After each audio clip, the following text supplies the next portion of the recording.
Here you have quoted that true growth requires a second birth. Now, how will I get to know that my second birth is started?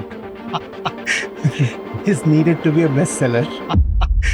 Growth is a reduction. Growth is a dissolution. True growth is rather a contraction.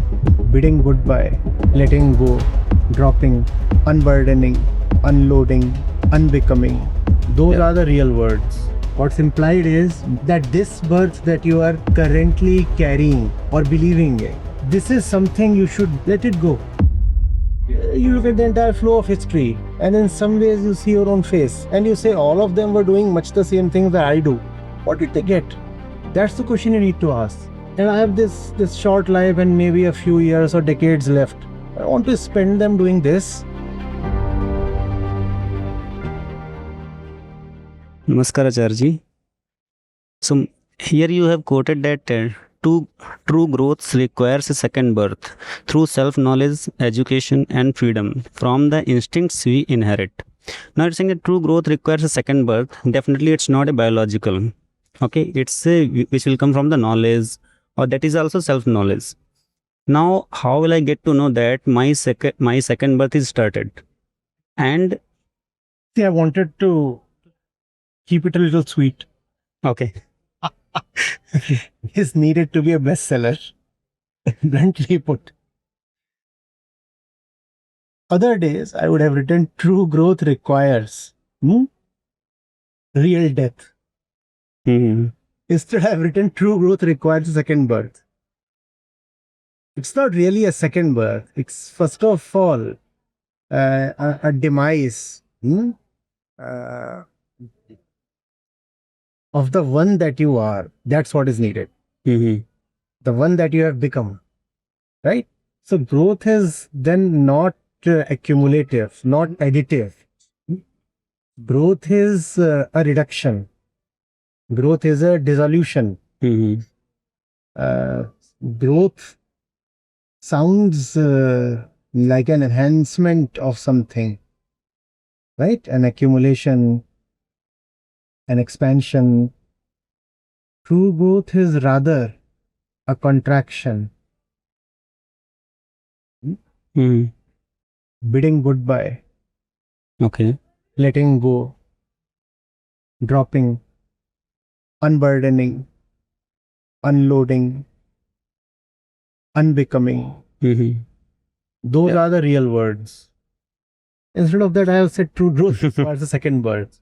What's implied is that this birth that you are currently carrying or believing in, this that you have come to become, this is something you should bid farewell to.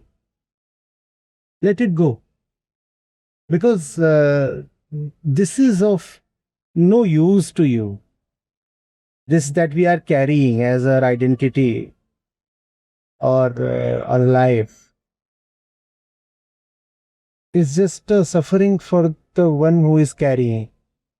Why should I carry something that simply burdens me? That's what is intended to be read. So this when you're saying second birth, so अभी जैसे growth की बात कर रहे हैं हम, तो अभी जो हमारा स्तर है, डेफिनेटली अगर हम यही कह सकते हैं जहाँ पर आज हम हैं, ठीक है, तो और वहाँ से होकर हमारा स्तर ऊपर उठ जाए, that is we can say growth, कि जहाँ पर अभी फंसे हुए हैं, काफ़ी सारी मान्यताओं में फंसे हुए हैं, ठीक है, अभी हम खुद को नहीं जानते हम हैं एक्चुअल में हमारी रियलिटी क्या है, तो दैट्स कॉल्ड सेल्फ नॉलेज. देखिए, ऊपर उठने में ना एक समस्या रहती है.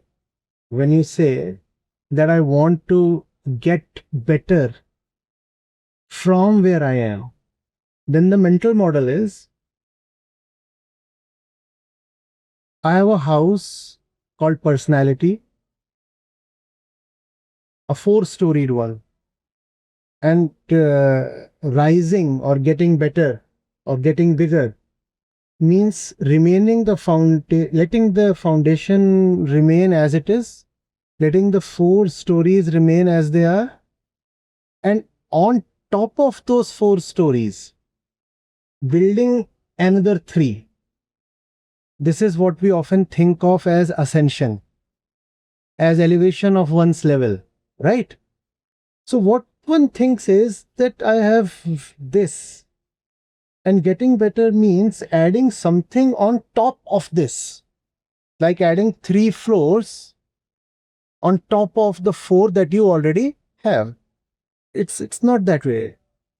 So it's a bit of a misnomer, a misleading one, when you say that I want to improve my level. Because immediately you will think of the 4 stories and then the 3 more on top of those 4. That's a flawed model. It's actually about bringing down the 4 you have erroneously constructed on a weak foundation. It's not that you can add 3 more to the 4 that are already unsustainable. Think of this. The foundation is weak. Even those 4 floors are shaky on that weak foundation. And in the name of growth or development, you are adding 3 more atop the 4 shaking ones. Is that wise?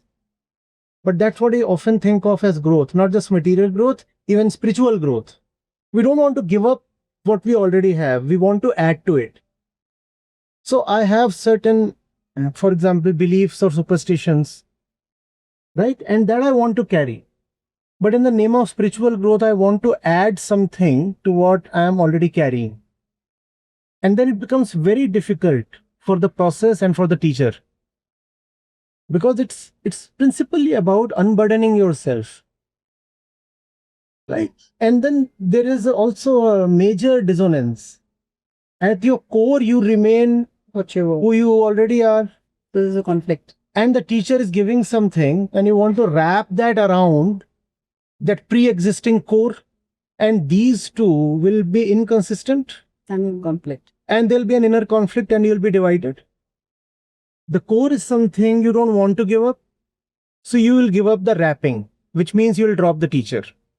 The process will become unsustainable. You can't carry it.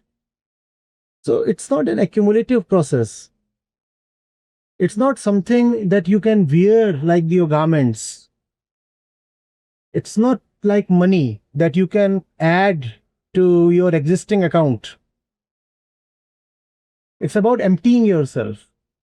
It's about looking at yourself and asking, do I need to carry this? I've been carrying this since long. And if I can't look at myself, can I look at others? Can I look at history? There have been so many like me, just like me. We all are one in many ways. You look at the entire flow of history, and in some ways you see your own face, and you say all of them were doing much the same things that I do. What did they get? And I have this short life and maybe a few years or decades left. I want to spend them doing this. That's the question you need to ask. It's a matter of just releasing something you have been clutching. Go. Gate gate paragate swaha. Go. Go.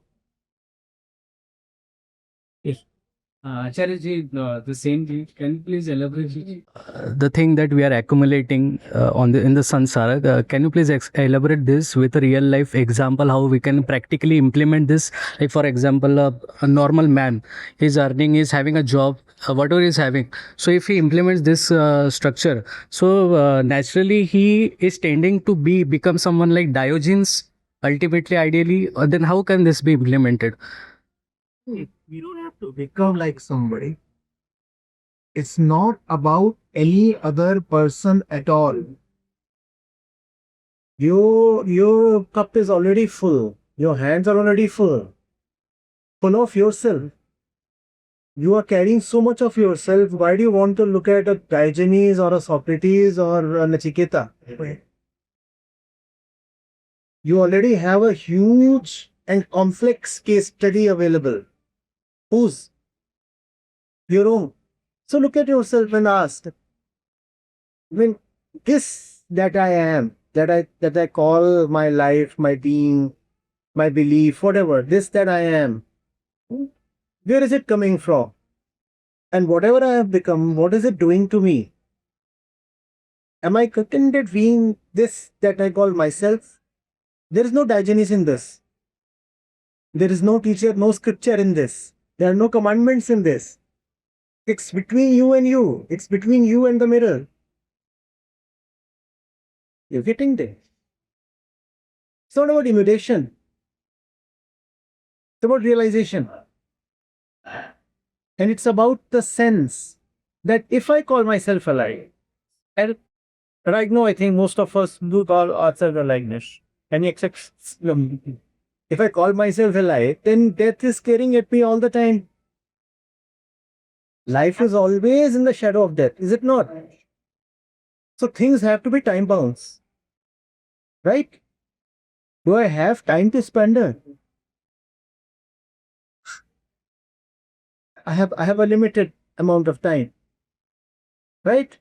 And I'm not really free or liberated. I have something to take care of. I have a work to do, a task to accomplish, chains to melt. Correct? Yep. And there is limited time. Mm. And what I'm doing doesn't take me in the direction of my destination.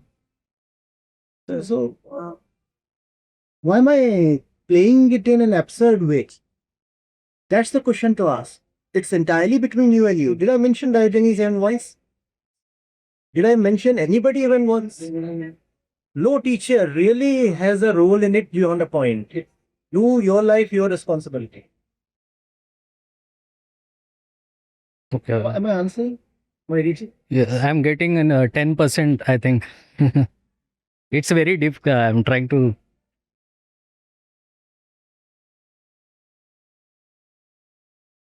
I'll try harder. I'll try harder, Acharya Ji.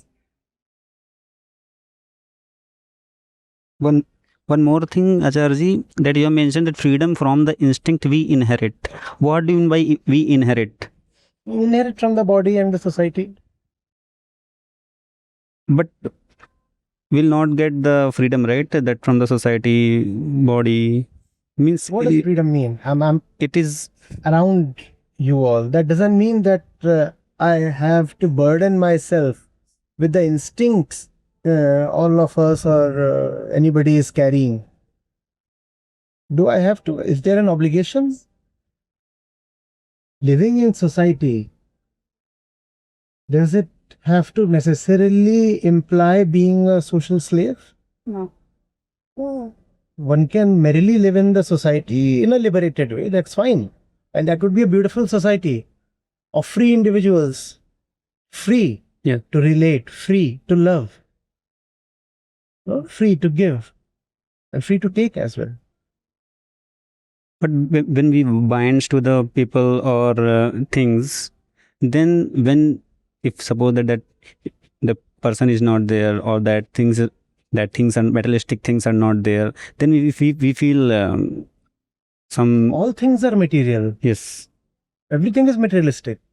There is nothing but the material. This is material. Yes. This is also material. This voice box is material. The brain that is processing these sound waves is also material. There is nothing but the material. What's the problem with being materialistic? The problem is when you think of the material as something that would fulfill you, then it's a problem. But the fact is that this all is material. That thoughts itself is stopping my freedom. How? That when we suppose you are saying, right, if I am materialistic in the materialistic world, I am engaged to any person or any kind of things. If I am engaged, and if suppose I lost that person or things, then we feel very sad. So because of this binding only, right? So there's no freedom. Oh, what the material is, then it will be difficult to grieve the loss of a related one. Because if it's all material, then material is immortal really. Material cannot die. Yes, correct. Where can a body go? Panchatattva. It doesn't go anywhere. And that will bring some sobriety to your grief. Nobody goes anywhere. Yes. Right? We arise from the soil and we go back Yes, to the correct. soil. Correct. Right. The only problem is when you start thinking that by accumulating material, you can be liberated from the material. When there is a lack of love or realization within, and you think that by getting a bigger TV set or a little more furniture or Yeah. the third car, you will achieve fulfillment. That's when materialism becomes a curse. Correct. Correct. Thank you so much, Acharya Ji.